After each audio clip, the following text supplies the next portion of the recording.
إن الحمد لله نحمده ونستعينه ونستغفره ونؤمن به ونتوكل عليه ونعوذ بالله من شرور أنفسنا ومن سيئات أعمالنا من يهده الله فلا مضل له ومن يضلل فلا هادي له وأشهد أن لا إله إلا الله وحده لا شريك له وأشهد أن محمدًا عبده ورسوله أما بعد فأعوذ بالله من الشيطان الرجيم بسم الله الرحمن الرحيم يا أيها الناس إنا خلقناكم من ذكر وأنثى وجعلناكم شعوبا وقبائل لتعارفوا إن أكرمكم عند الله أتقاكم إن الله عليم خبير عن أبي هريرة رضي الله تعالى عنه قال قال رسول الله صلى الله عليه وسلم من نفس عن مؤمن كربة من كرب الدنيا نفس الله عنه كربة من كرب يوم القيامة রাওয়াহু মুসলিম। আলহামদুলিল্লাহ, সমস্ত প্রশংসা, যাবতীয় গুণগান মহান আল্লাহ সুবহানাহু ওয়া তাআলার জন্য, যিনি আমাদেরকে তার অসংখ্য অগণিত সৃষ্টিকুলের মধ্য হতে মানব জাতি হিসাবে দুনিয়াতে প্রেরণ করেছেন। এজন্য আল্লাহর শুকর আদায় করছি, আলহামদুলিল্লাহ। সালাত এবং সালাম, শান্তি ধারাবর্ষিত হোক আমাদের প্রিয় নবী, বিশ্বনবী, সর্বশেষ ও সর্বশ্রেষ্ঠ নবী, নবী মুহাম্মদুর রাসূলুল্লাহ সাল্লাল্লাহু আলাইহি ওয়াসাল্লামের প্রতি। সমবেত সম্মানিত মুসল্লিবৃন্দ, আজকের এই পবিত্র খুতবায় আমি আপনাদের সামনে যে বিষয় নিয়ে আলোচনা করার ইচ্ছা পোষণ করি সেটি হচ্ছে ইসলামে মানবতার স্বরূপ। আসলে ইসলাম এটি হচ্ছে দীনুল ইনসানিয়্যাহ, মানবতার ধর্ম। শুরু থেকে শেষ পর্যন্ত ইসলামের যতগুলো বিধি বিধান, নিয়ম কানুন আপনারা দেখবেন, জানবেন, এর সবটুকুই হচ্ছে মানুষের কল্যাণের জন্য। ব্যক্তি স্বার্থে একটি নিয়মও করা হয়নি। বিষয়টি এমন নয় যে আল্লাহ রাব্বুল আলামিন আপনাদের কাছে কোনো একটা সাইট তার ব্যক্তি স্বার্থের জন্য করেছেন, অথবা নবী মুহাম্মদুর রাসূলুল্লাহ সাল্লাল্লাহু আলাইহি ওয়াসাল্লাম তার এবং তার পরিবারের সুবিধার জন্য কোনো আইন করেছেন, নিয়ম করেছেন, এরকম একটিও পাওয়া যাবে না।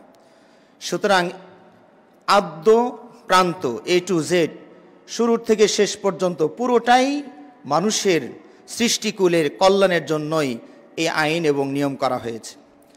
ইসলাম এটা কেমন মানবতার কল্যাণের ধর্ম একটু চিন্তা করে দেখুন যে ইসলাম শুধু আপনার দুনিয়াবী কল্যাণের কথা চিন্তা করে না, ইসলাম উভয় জগতের আপনার কল্যাণের কথা চিন্তা করে। এই জন্য আল্লাহ রাব্বুল আলামিন যুগ যুগ ধরে কালক্রমে পর্যায়ক্রমে লিখিত এবং মৌখিক দলিল প্রমাণপঞ্জি আপনার কাছে পাঠিয়েছেন।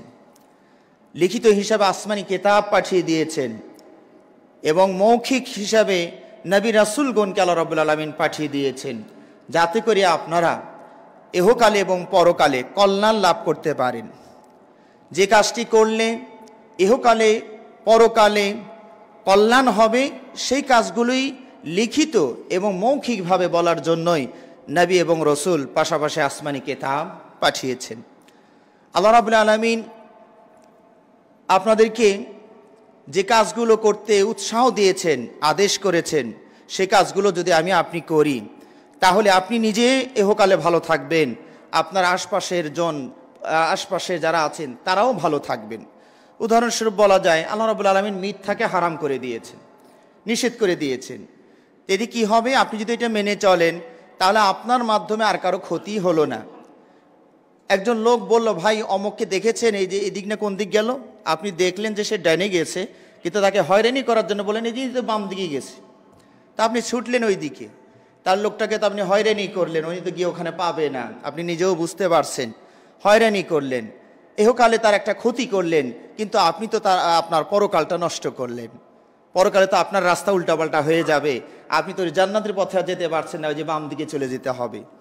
তো এই জন্য ইসলাম শুধু এহলৌকিক নয়, পারলৌকিক যেন আপনার আমার মানুষের কল্যাণ হয়, সেই বিধানই ইসলাম দিয়েছে। এমনকি ইসলামে শুধু মানুষকে নিয়ে নয়, সৃষ্টি জীব ইতর শ্রেণীকেও যে ইজ্জত সম্মান দেওয়া হয়েছে, এটা আর কোনো ধর্মে আপনি পাবেন না।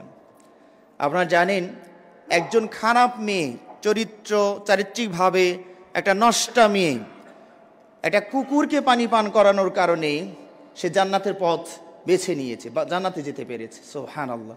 একটা কুকুরকে মুমূর্ষ অবস্থায় পানির অভাবে মারা যাচ্ছে, এই কারণে এই মহিলা পানি নেওয়ার মতো কিন্তু তেমন কোনো ব্যবস্থা ছিল না।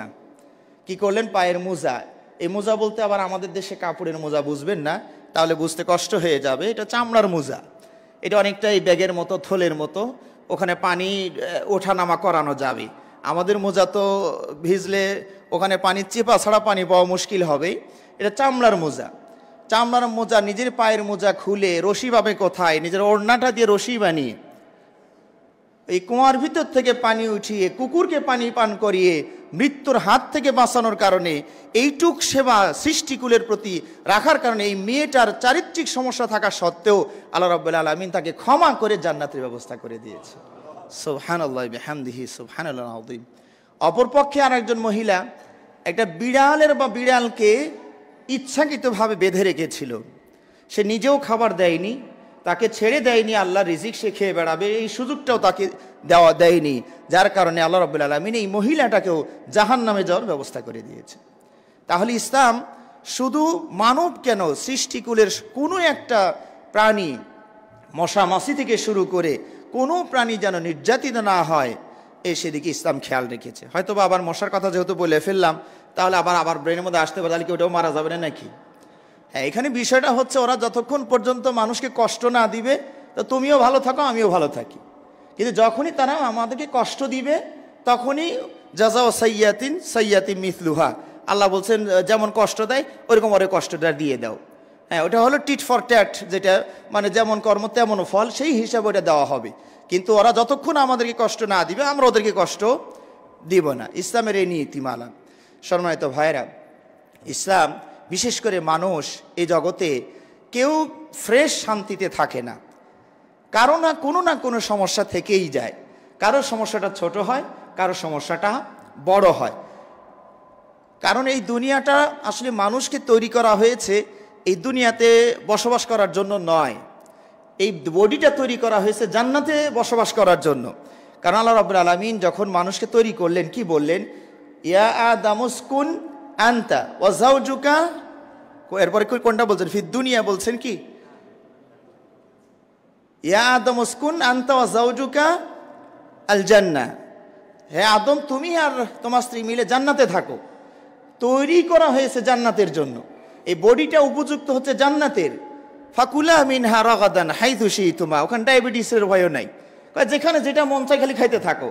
ওখানে ডায়াবেটিস হবে কি না হবে টেনশন ওখানে আপনার নাই, ইচ্ছে মতো খেতে থাকবেন। লা মাকতুআ ওয়ালা মামনুআ, এটা বলা হয় এটা খেও না, এটা খেলে এই সমস্যা হবে না, এগুলো একদম ওপেন। সব কিছু আপনার জন্য বৈধ করা হয়েছে, কিন্তু এই দেহটা ঘটনার চক্রে একটা নিষিদ্ধ ফল যেভাবেই হোক আল্লাহরই নিয়মের মধ্যে ছিল, হওয়ার কারণে আমরা ওখান থেকে পিচ্ছিল খেয়ে এই দুনিয়ার জগতে চলে আসছি। সুতরাং এই দুনিয়ার জগৎটা হচ্ছে পরীক্ষার জগৎ, চিন্তার জগৎ, ভয়ের জগৎ। এখানে কোনো না কোনোভাবে আমরা কিন্তু সমস্যায় থাকি। একদম ফ্রেশ কেউ যদি মনে করে দুনিয়াতে আমি খুব সুখে থাকতে চাই, কোনোদিনও সম্ভব নয়। কারণ এই অফারটা শুধুমাত্র কোন জায়গার জন্য?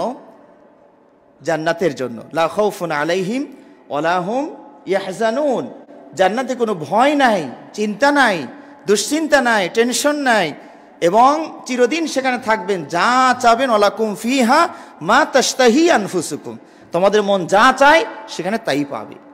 তাহলে এই দেহটা তৈরি করা হয়েছে মূলত জান্নাতে বসবাস করার জন্য, কিন্তু একটা ভুলের কারণে আমরা এই রাস্তাটা ভুল করে এদিকে এসেছি, আমার আগের জায়গায় যাওয়ার জন্য চেষ্টা চালিয়ে যাচ্ছে। আল্লাহ আমাদেরকে সহজ করে দিন, আমিন। তো সুতরাং এই দুনিয়াতে আমরা কেউই নিষ্কণ্টক নই, সবাই আমরা সমস্যায় জর্জরিত, কারোটা বড় কারোটা ছোট। যিনি বড় সমস্যায় পড়েছেন তার পাশে আমাদেরকে দাঁড়ানো। আল্লাহ রাব্বুল আলামিন এই কথাগুলোকে বিভিন্ন আঙ্গিকে আমাদেরকে বুঝিয়েছেন। সূরাতুন নিসা শুরু একটা দেখুন, আল্লাহ রাব্বুল আলামিন কি বলছেন? ইয়া আইয়ুহান নাসুত্তাকু রাব্বাকুমুল্লাযী খালাকাকুম মিন নাফসিন ওয়াহিদা ওয়া খালাকা মিনহা যাওজাহা ওয়া বাসসা মিনহুমা রিজালান কাসীরান ওয়া নিসাআ ওয়াত্তাকুল্লাহাল্লাযী তাসাআলুনা বিহি ওয়াল আরহাম ইন্নাল্লাহা কানা আলাইকুম রাকীবা। আল্লাহ রাব্বুল আলামিন বলছেন, ও মানুষেরা, তোমরা আল্লাহকে ভয় করো, আর এটাও মনে রেখো, স্মরণে রাখো যে আমি তোমাদেরকে একটি মাত্র আত্মা হতে সৃষ্টি করেছি, এবং সেই আত্মা হতে তার যুগলকে সৃষ্টি করেছি, এবং এই দুই যুগল হতে অসংখ্য নরনারীকে আমি জমিনে ছড়িয়ে দিয়েছি। এই কথাটা আল্লাহ আমাদেরকে কেন জানালেন একটু চিন্তা করুন তো। এটা আমাদের জানার কি দরকার ছিল? আমরা কোত্থেকে আসলাম না আসলাম সেটা আমাদের জানার দরকার কি? কেন আল্লাহ বলতে গেলেন? এত বললেন সূরা নিসার প্রথম, আবার সূরা হুজুরাতের 13 নম্বর আয়াতেও আবার আল্লাহ রাব্বুল আলামিন বলছেন, ইয়া আইয়ুহান নাস, ও মানুষেরা, ইন্না খালাকনাকুম মিন যাকারি ওয়া উনসা, আমি তোমাদেরকে একটা নারী একটা নর হতে সৃষ্টি করেছি। ওয়া জাআলনাকুম শুউবান ওয়া কাবাইলা লিতাআরাফু, এরপরে আমি তোমাদেরকে জাতিতে বিভক্ত করে দিয়েছি এবং গোত্রে গোত্রে বিভক্ত করে দিয়েছি। তাহলে এই যে আমি বাঙালি, আর একজন ইন্ডিয়ান, আর একজন সৌদি, আর একজন আমেরিকান, এই যে জাতিতে ভেদাভেদ, এটা কে করেছেন? আল্লাহ করেছেন। এবং আপনি পরামানিক বংশ, সৈয়দ বংশ, উনি অমক বংশ, তমক বংশ, এই ভাগটা কে করেছেন? আল্লাহ বলছেন আমি করেছি। এটা কেন? অহংকার করার জন্য নয়, গর্ব করার জন্য নয়, শুধু পরিচয়ের জন্য। লিতাআরাফু, যাতে করে চিনতে পারো। এখন একজনের নাম যদি হয় আব্দুল্লাহ, আর সবার নামই যদি হয় আব্দুল্লাহ, তাহলে তো চেনা মুশকিল হয়ে যাবে। কোন আব্দুল্লাহ আজকে খুতবা দিবেন? তাহলে তো মুশকিল হয়ে যাবে। তা আব্দুল্লাহকে তার বাবার নাম হলো অমক, তারপরে কি অমক গ্রাম, অমক থানা, অমক পোস্ট, অমক জেলা, অমক এইভাবে দেশ। তাহলে এই যে জিনিসগুলো বলার কারণে পরখ হয়ে যায়। এই লোক আর সেই লোক এক লোক নয়, আলাদা আলাদা। এই বংশ আর সেই বংশ এক নয়, শুধুমাত্র পরিচয়ের জন্য আল্লাহ রাব্বুল আলামিন আমাদেরকে গোত্রে গোত্রে, জাতিতে জাতিতে বিভক্ত করেছেন। আল্লাহ রাব্বুল আলামিন এই কথাগুলো বলে কি বোঝাতে চাইলেন? বোঝাতে চাইলেন, ও মানুষ, তোমাদের মূল কিন্তু এক। আজকে সেই মূল থেকে শাখা প্রশাখায় বিভক্ত হয়ে হয়তোবা লক্ষ লক্ষ স্তরে আমরা এসে গিয়েছি। প্রথম স্তর আদম আলাইহিস সালাম এবং হাওয়া আলাইহিস সালাম। দ্বিতীয় স্তর হচ্ছে তার সন্তানেরা, হাবিল এবং কাবিল। আরও সন্তান ছিল কি না ছিল সেটা আমরা বলতে পারবো না। দুইজনের নাম আমরা পেয়েছি, সেই দুইজনের নামই আমরা বললাম। এরপরের সিঁড়ি, এরপরের সিঁড়ি, এরপরের সিঁড়ি, এরপরের সোপান, স্তর, ধাপ, আজকে আমরা এই পর্যায়ে এসে গিয়েছি। তা আমাদের এই সিঁড়ি দিয়ে উপর দিকে যেতে গেলে আমরা কিন্তু ওই একজনের কাছে গিয়ে ঠেকে যাব। সবাই আমরা আদমের সন্তান, সবাই আমরা মা হাওয়া আলাইহিস সালামের সন্তান। এই কথাটা বলে আল্লাহ আমাদেরকে কি বোঝাতে চাইলেন? বোঝাতে চাইলেন, মানুষ তোমরা কিন্তু একই। আজকে হয়তো বংশটা দূরে চলে যাওয়ার কারণে ওনার সাথে আমার হিংসা হচ্ছে, ওনাকে আমি দেখতে পাচ্ছি না, ওনার প্রতি আমার রাগ হচ্ছে, ক্ষোভ হচ্ছে, কিন্তু আল্লাহ বোঝাতে চাচ্ছেন এটা তোমার ভাই।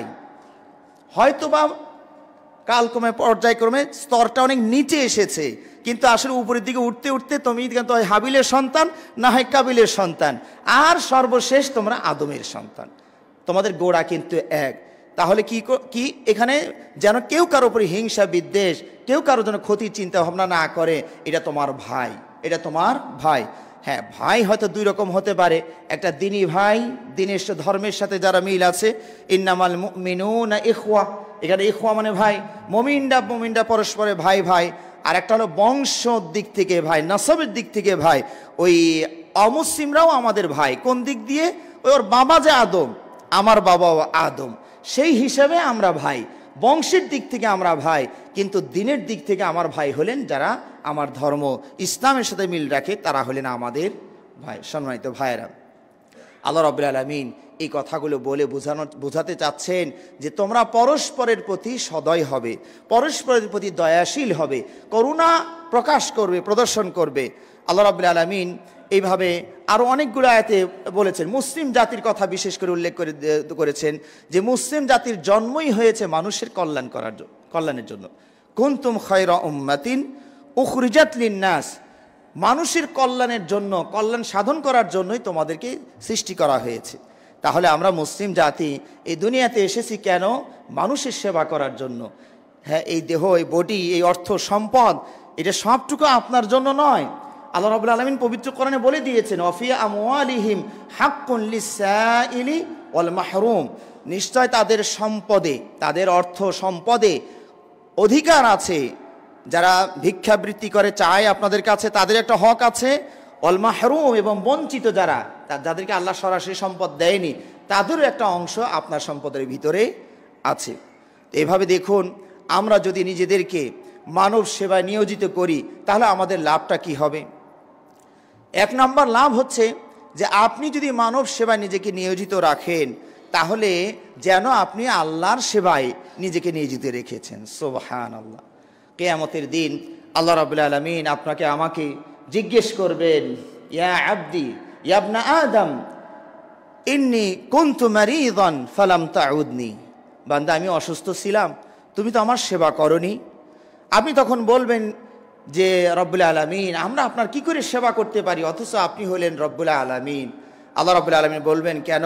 তোমার প্রতিবেশী, তোমার পাশের বাসায় ওই আমার আর এক বান্দা অসুস্থ ছিল, তাকে যদি তুমি একটু সেবা যত্ন করতে, একটু খোঁজখবর নিতে, একটু ফল কিনে দিতে, একটু ঔষধপাতি যদি না কিনতে পারছে না ব্যবস্থা করে দিতে পারতে, তার যদি সেবা করতে, তাহলে আজকে সেখানে আমাকে খুঁজে পেতে।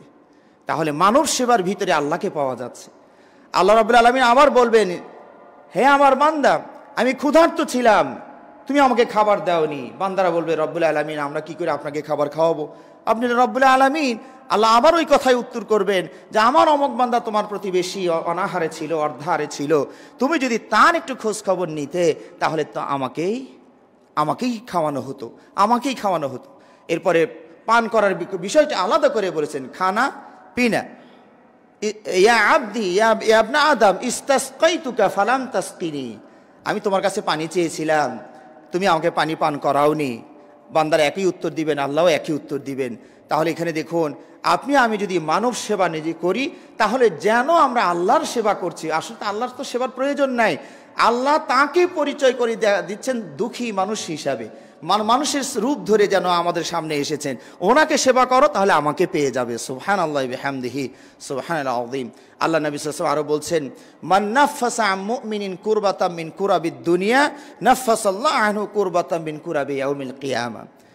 কোনো মানুষের একটা দুঃখ, কষ্ট, বিপদ আপদ দূর করে দেয়, আল্লাহ রাব্বুল আলামিন দায়িত্ব নিচ্ছেন কিয়ামতের দিন ওই বান্দার দুঃখ কষ্ট আমি দূর করে দিব। সুবহানাল্লাহ। সম্মানিত ভাইরা, দুনিয়াতে আপনি যত বড় বিপদেই পড়ি না কেন, আখিরাতের তুলনায় তার সামান্য পরিমাণও মূল্য নেই। এটা দুঃখই নয়। তা আপনি যদি সামান্য একটা কষ্ট দূর করতে পারেন, রাস্তার একটা কাঁটাও যদি সরিয়ে দিতে পারেন, তাহলে আল্লাহ রাব্বুল আলামিন তিনি বলেছেন যে এটা যত ক্ষুদ্রই হোক না কেন, আপনার কাছে এটা তুচ্ছ মনে হচ্ছে। অনেক সময় দেখবেন রাস্তায় হেঁটে যাচ্ছেন, একটা ছোট্ট একটা ইট পড়ে আছে, এটা হয়তো একদম হুসুট খাচ্ছে, একজনের সাইকেলের উপর, ওইটার উপর উঠে যাচ্ছে, ও একটু ব্যথা পাচ্ছে, আপনাকে মনে হলো এটা আমি সরিয়ে দিই, একটা লাথি দিলে সরে যায়। এই ছোট্ট কাজটাও যদি আপনি করেন, কারণ এটা তো ঈমানের একটা অংশ, আপনারা তো হাদিসটা পড়েছেন যে আফযলুহা লা ইলাহা ইল্লাল্লাহ ওয়া আদনাহা ইমাতাতুল আতানিত তারিক, সর্বোত্তম হচ্ছে লা ইলাহা ইল্লাল্লাহ এই কথা বলা, সাক্ষ্য দেওয়া, আর সর্বনিম্ন হচ্ছে রাস্তার কষ্টদায়ক জিনিস সরিয়ে ফেলা। কেন? মানুষের যেন কষ্ট না হয়, মানুষের যেন কষ্ট না হয়। এইটুক কাজ করার কারণে আল্লাহ রাব্বুল আলামিন বলছেন, এই যত ক্ষুদ্রই হোক না কেন, তুমি যদি এটা করো আমি আখিরাতে তোমার কষ্ট দূর করব। একটি হাদিসে আল্লাহ নবী সাল্লাল্লাহু আলাইহি ওয়াসাল্লাম বলছেন যে একজন ব্যক্তি জান্নাতে প্রবেশ করেছেন একটা গাছের ডালের কারণে, যেটা রাস্তার উপরে হেলে পড়েছিল, মুসলিমদের যাওয়া আসাতে কষ্ট হচ্ছিল। তিনি বললেন, এটা না সরানো পর্যন্ত আমি এখান থেকে যাব না। তিনি যেভাবেই হোক কুড়াল সংগ্রহ করলেন, বা যেভাবেই হোক হাত দিয়ে হোক, যেমনি হোক তিনি এটাকে সরানোর চেষ্টা করলেন। হাদিস আল্লাহ নবী সাল্লাল্লাহু আলাইহি ওয়াসাল্লাম বলছেন যে ফাউদখিলাল জান্নাহ, এইটুক কাজ করার কারণে আল্লাহ তাকে জান্নাতে দিয়ে দিয়েছে। সুবহানাল্লাহ। আল্লাহ নবী সাল্লাল্লাহু আলাইহি ওয়াসাল্লাম আরও বলছেন, ওমান ইয়াসসারা আলা মুআসিরিন ইয়াসসারাল্লাহু আলাইহি ফিদ দুনিয়া ওয়াল আখিরাহ। যারা দুনিয়াতে একটা গরিব মানুষ, ঋণগ্রস্ত মানুষকে যদি একটু সহযোগিতা করেন, তাহলে আল্লাহ রাব্বুল আলামিন দুনিয়া এবং আখিরাতে আপনার কষ্ট দূর করে দিবেন, সহযোগিতা করবেন। একটা ঋণগ্রস্ত ব্যক্তির সহযোগিতা আমরা কিভাবে করতে পারি? হয়তো উনি গরিব মানুষ, ঋণগ্রস্ত হয়ে পড়েছেন, একটু সময় দিলেন। 2 মাসের মধ্যে দেওয়ার কথা ছিল, আচ্ছা বাবা তোমার যদি সমস্যা 4 মাস পরে দিও, 6 মাস পরে দিও, 1 বছর পরে দিও। এই যে একটু সময় দিলেন, এইটুক কাজ করলে আল্লাহ আপনার দুনিয়া এবং আখিরাতে আপনার প্রতি সদয় হবেন। সুবহানাল্লাহ। অথবা যদি মাফ করে দেওয়ার ক্ষমতা থাকে, আচ্ছা যা বাবা দেওয়া লাগবে না, তুমি এটা মাফ করে দিলাম, এইটুকু যদি করেন। একজন ব্যবসায়ী, আল্লাহ নবী সাল্লাল্লাহু আলাইহি ওয়াসাল্লাম হাদিসে বলছেন, পূর্বকালের একজন ব্যবসায়ী, তিনি তার শ্রমিকদেরকে বলেছিলেন যে গরিব মানুষ যদি আসে, অভাবী দেখো যদি কষ্টকর মানুষ, হতদরিদ্র মানুষ যদি আসে, তাহলে একটু ছাড়টার দিয়ে নিও, লাভটা কষেই নিও না, ছাড় দিয়ে নিও। হ্যাঁ, লাভটা হোক না হোক, দামটা উঠে আসে, এরকম অবস্থা হয়ে লেনদেন করিও। আল্লাহ নবী সাল্লাল্লাহু আলাইহি ওয়াসাল্লাম বলছেন, এই লোকটাও কিয়ামতের দিন যখন আল্লাহর সামনে যাবে, তখন বান্দা জিজ্ঞেস করবে না, আমল তেমন নাই, শুধু আল্লাহ এইটুক করেছে যে গরিব দুঃখী মানুষ দোকানে আসলে ওরা একটু ছাড় দিয়ে দিয়েছি। আল্লাহ রাব্বুল আলামিন তখন বলবেন, তোমার এই অল্প সম্পদের ভিতরে যদি আমার বান্দাদেরকে ছাড় দিতে পারো, তা আমি আল্লাহ এত সম্পদের মালিক, আমি তোমারে ছাড় দিতে পারবো না? আল্লাহ তাকে ছাড় দিয়ে দিবেন, যাও তুমি আমার বান্দাকে ছাড় দিছো, আমি তোমারে ছাড় দিয়ে দিলাম। সুবহানাল্লাহি বিহামদিহি সুবহানাল্লাহ আযীম। মান সাতারা মুসলিমান সাতারাহুল্লাহু ফিদ দুনিয়া ওয়াল আখিরাহ।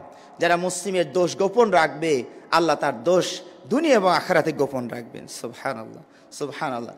এখানে একটু ব্যাখ্যা করা দরকার, দোষ বলতে কেমন দোষ বোঝায়। দোষটা হচ্ছে 2 রকমের। একটা দোষ তার ব্যক্তিকেন্দ্রিক দোষ, যেটা অন্যের কোনো ক্ষতি করে না। এরকম একটা দোষ আপনার চোখে পড়ে গিয়েছে, আপনি গোপন রেখে তাকে বোঝানোর চেষ্টা করুন। আগেই মাইকে বলার দরকার নাই, হ্যান্ডবিল লিফলেট ফেসবুকে দেওয়ার দরকার নাই, আপনাকে ব্যক্তিগতভাবে শোধন করার চেষ্টা করুন। কিন্তু যদি অন্যকে আঘাত করে, অন্যকে ক্ষতি করে, একজনকে হত্যার প্ল্যান করছে, একজন তো একজনকে ধর্ষণের প্ল্যান করছে, একজন আরেকজনের ক্ষতি করার প্ল্যান করছে, এটা আপনি জানলে অবশ্যই এটা আপনাকে তাকে সাবধান করে দিতে হবে। এখানে গোপন রাখার সুযোগ নাই। শুধুমাত্র যে মানুষটার পাপের কোনো রেকর্ড নাই, ভালো মানুষ, আপনার সমাজে জানেন যে লোকটা ভালো মানুষ, হঠাৎ করে একটা অনিয়ম আপনার চোখে ধরা পড়ে গেল, হঠাৎ করে এটা আসলে আপনি জানেন যে লোকটা ভালো হয়েই চলার চেষ্টা করে, আজকে কেন যেন একটা পদস্খলন তার হয়ে গিয়েছে। এই জাতীয় দোষ হলে তাকে আগেই প্রসার না করা, ব্যক্তিগতভাবে তাকে এটা জানানোর চেষ্টা করা, বোঝানোর চেষ্টা করা। এটা করলে আপনাকে আল্লাহ রাব্বুল আলামিন দায়িত্ব নিচ্ছেন যে আপনার দুনিয়া এবং আখিরাতের দোষ গোপন রাখবেন। সুবহানাল্লাহ। কিয়ামতের দিন যদি আল্লাহ আপনার একটা দোষ এই লক্ষ কোটি মানুষের সামনে প্রকাশ করে দেন, ইজ্জতটা থাকবে কোথায়? চিন্তা করে দেখুন। আল্লাহ নবী সাল্লাল্লাহু আলাইহি ওয়াসাল্লাম এই হাদিসের শেষে আরও বলছেন, আল্লাহু ফি আউনিল আবদি মা কানা আল আবদু ফি আউনি আখি। বান্দা যতক্ষণ পর্যন্ত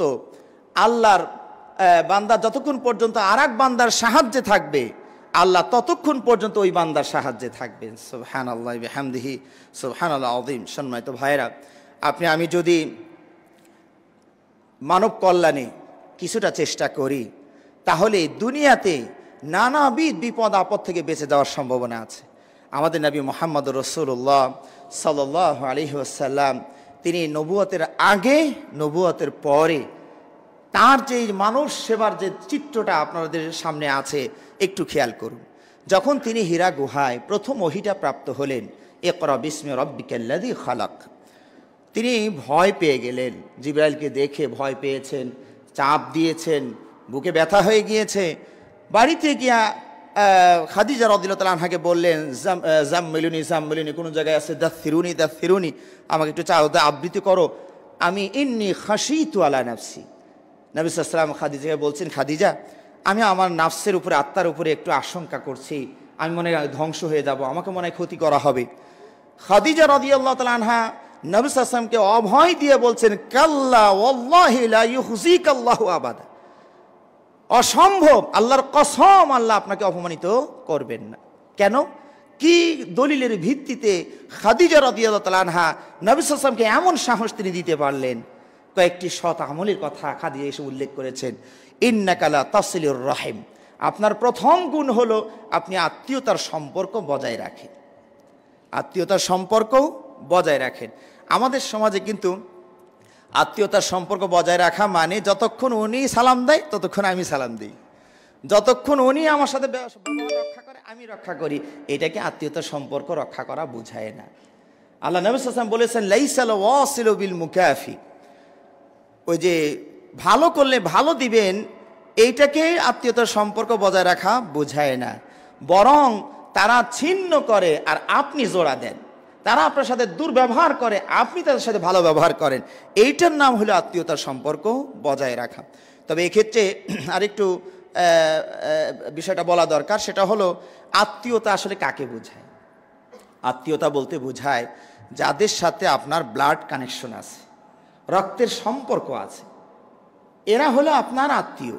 কীরকম, আপনার ঊর্ধ্বতন শাখা যান, আপনার আত্মীয় হলেন আপনার বাবা, বাবার বাবা, বাবার ভাই অর্থাৎ দাদার সন্তানেরা, এইভাবে ঊর্ধ্বতন সিঁড়ি যত যাবে, যত দূর যাবে, এরা হচ্ছে আপনার আত্মীয়।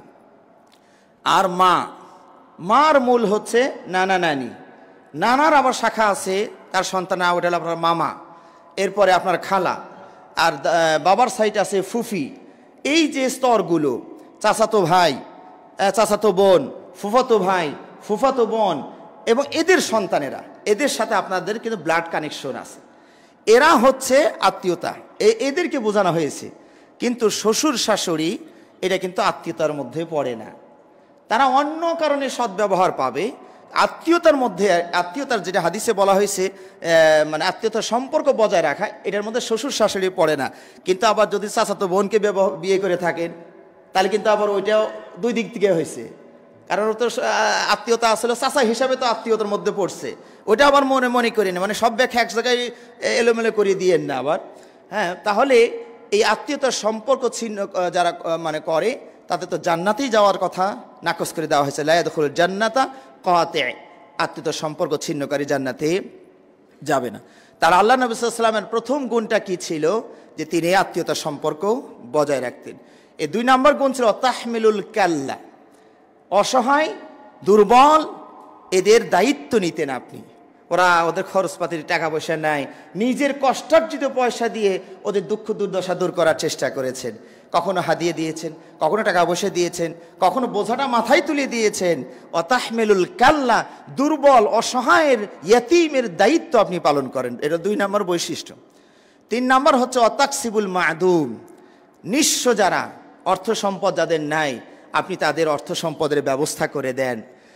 4 নম্বর বৈশিষ্ট্য হচ্ছে ওয়াতাকরিদ যায়ফা, আপনি মেহমানদারি করেন, মেহমান আসলে তাদের খোঁজ খবর নেন, নিজে না থাকা সত্ত্বেও সাধ্য অনুযায়ী আপ্যায়নের চেষ্টা করেন। 5 নম্বর বলা হয়েছে ওয়াতুইনু আলা নাওয়াইবিল হাক্কি, মানুষ যদি দুর্দশাগ্রস্ত হয়, বন্যা কবলিত হয়ে গিয়েছে, ঝড় হয় সব ভেঙে তছনছ করে দিয়েছে, বড় ধরনের একটা ডাকাতি হয়ে গেছে, বাড়িতে আগুন লেগে পুড়ে গিয়েছে, এরকম অস্বাভাবিক কোনো দুর্ঘটনা কারো ঘটে গেলে আপনি তাকে যথাযথভাবে সাহায্য করেন। সুবহানাল্লাহ, এটা নবী সাল্লাল্লাহু আলাইহি ওয়াসাল্লামের এই চরিত্র ছিল কখন, নবুয়তের আগে। খাদিজা রাদিয়াল্লাহু তাআলা আনহা বলছেন, কোন কোন বর্ণনায় আছে অতাসদিকুল হাদিস, তাসদুকুল হাদিস, আপনি সত্য কথা বলেন। তাহলে 6টা গুণের কথা পাওয়া গেল। এই 6টা গুণ সবগুলো মানব কল্যাণের জন্য, সবগুলো মানব কল্যাণের জন্য। এই কারণে খাদিজা জোর গলায় বলেছিলেন যে আল্লাহ কখনোই আপনাকে ধ্বংস করতে পারেন না, আল্লাহ কখনোই আপনাকে লাঞ্ছিত করতে পারেন না। এই গুণগুলো যার ভিতরে থাকে তাকে আল্লাহ লাঞ্ছিত করতে পারেন না। এবার নবুয়তের পরেও দেখুন নবী সাল্লাল্লাহু আলাইহি ওয়াসাল্লাম মানুষ সেবা, মানুষের দুঃখ দুর্দশা দেখলে কেমন কাতর হয়ে যেতেন। মোদর গোত্রের কিছু মানুষ নবী সাল্লাল্লাহু আলাইহি ওয়াসাল্লামের কাছে ইসলাম গ্রহণ করে মদিনার মসজিদে ঢুকে গিয়েছে। এই লোকগুলোর গায়ে পরনে ছিল জীর্ণ শীর্ণ পোশাক, আর শরীরটা ছিল কঙ্কালের মতো। কতদিনের যে না খাওয়া, কি পরিমাণ যে অভাবে ক্লিষ্ট তারা। নবী সাল্লাল্লাহু আলাইহি ওয়াসাল্লাম এই দৃশ্য দেখে একবার ঘরের ভিতরে যাচ্ছে, আবার বের হচ্ছেন, কিন্তু উনিও তো গরিব মানুষ, ওনার তো দেওয়ার মতো অঢেল কিছু নাই। মানে যাচ্ছেন যে ঘরে কোনো কাপড় পাই কিনা, নিলে এসে দিয়ে দিই, ঘরে কোনো খাবার পাই কিনা, পেলে ওখানে নিয়ে ওদেরকে দিয়ে দেই, কিন্তু যাচ্ছেন ঘরে নাই তো কিছু, আবার ফিরে আসেন, আবার যান, পাগলের মতো ছোটাছুটি করছে। দেখলেন যে না, আমার পক্ষে এই সমস্যা দূর করা সম্ভব নয়। সালাতের সময় হয়ে গেল, বেলাল তাড়াতাড়ি আজান দাও, বেলালি কেমন দাও। সালাত হয়ে গেল, নবী সাল্লাল্লাহু আলাইহি ওয়াসাল্লাম দাঁড়িয়ে গেলেন, গিয়ে একটা আয়াত, দুটো আয়াত পড়লেন। ওই যে সূরা নিসার আয়াতটা পড়ে দিলেন, ইয়া আইয়ুহান নাস ইত্তাকু রাব্বাকুমুল্লাযী খালাকাকুম মিন নাফসিন ওয়াহিদা, একটা পুরাটা পড়লেন। এরপরে সূরা হাশরের আয়াতটা পড়লেন, ইয়া আইয়ুহাল্লাযীনা আমানু ওয়াল তানজুর নাফসুম মা কদ্দামাত লিগাদ, আগামী দিনের জন্য কি পেশ করেছো, ওই ব্যাংক ব্যালেন্স কতটুকু সমৃদ্ধ করেছো এটা একটু দেখো, খেয়াল করো। এরপরে বলেন তাসাদ্দাকু তাসাদ্দাকু, দান করো দান করো। সাহাবারা গরিব মানুষ, কতটুকু আর দিবেন, খুব একটা দান উঠলো না, সামান্য পরিমাণ উঠলো। আল্লাহ নবী সাল্লাল্লাহু আলাইহি ওয়াসাল্লাম দেখলেন যে দান উঠছে এই দিয়ে এই লোকগুলোর অভাব দূর করা আমার সম্ভব নয়।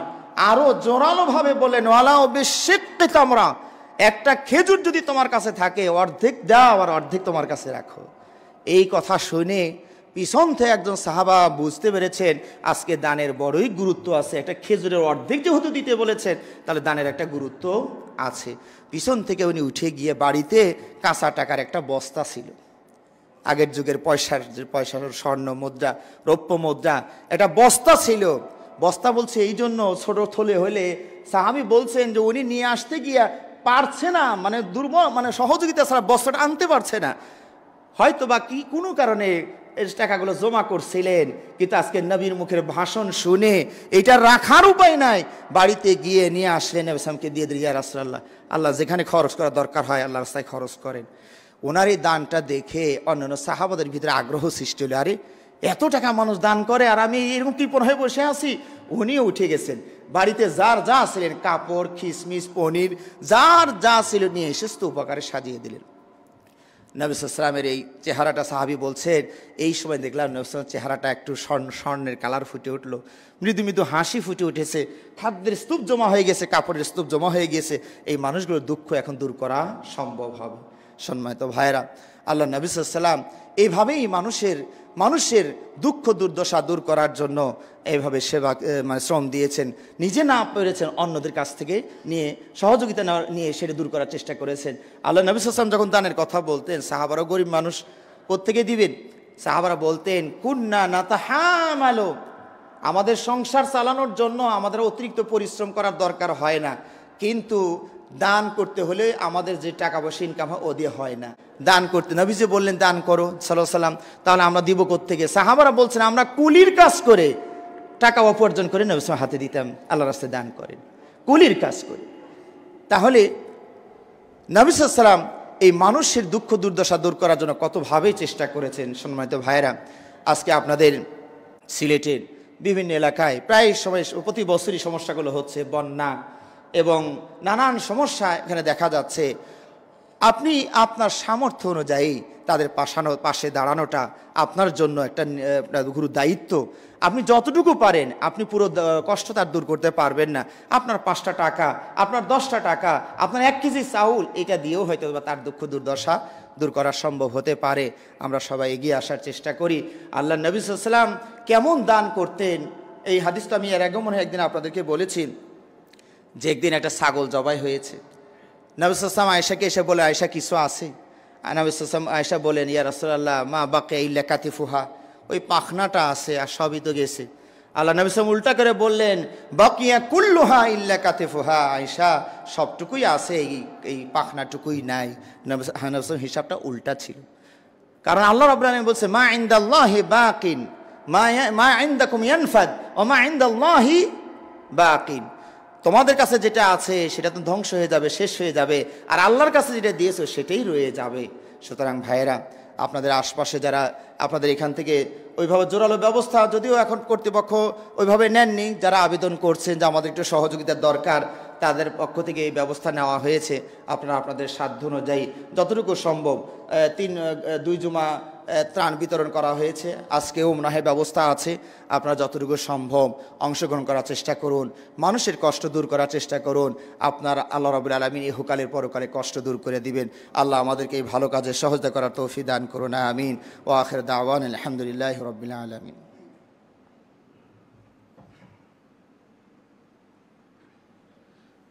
ইন্নাল হামদুলিল্লাহি ওয়াহদাহু ওয়াসসালাতু ওয়াসসালামু আলা মান লা নাবিয়্যা বা'দা ওয়া আলা আলিহি ওয়া আসহাবিহি ওয়া মান তাবি'আহুম বিইহসানিন ইলা ইয়াউমিদ্দিন, আম্মা বা'দ।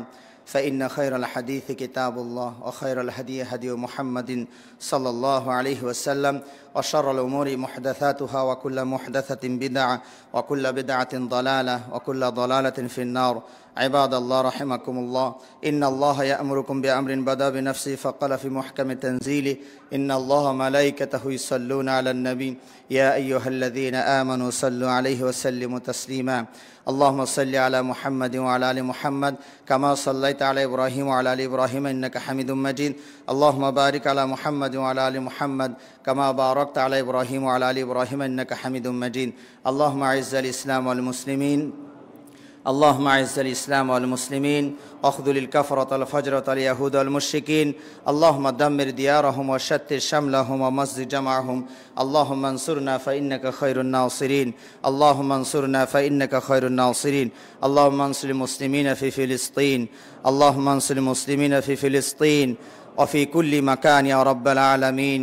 اللهم اقتل اليهود الغاصبين، اللهم اقتل اليهود الغاصبين، اللهم اقتل اليهود الغاصبين. আমাদের মাঝে অনেকে অসুস্থ আছেন, আল্লাহ রাব্বুল আলামিন যেন তাদের সুস্থ করে দেন। আমরা আল্লাহ রাব্বুল আলামিনের কাছে দোয়া করছি, রাব্বুল আলামিন আমরা অনেকে অভাবী আছি, আমাদের অভাব দূর করে দিন। আমরা অনেক সমস্যায় জর্জরিত আছি, আল্লাহ রাব্বুল আলামিন আমাদের সমস্যাগুলো দূর করে দিন। আমাদের আত্মীয় স্বজন যারা অন্ধকার কবরে শুয়ে আছেন, আল্লাহ তাদের কবর আযাবকে মাফ করে দিন, তাদের কবরটাকে জান্নাতের টুকরায় পরিণত করুন। সুবহানা রাব্বিকা রাব্বিল ইজ্জাতি আম্মা ইয়াসিফুন ওয়া সালামুন আলাল মুরসালিন আলহামদুলিল্লাহি রাব্বিল আলামিন।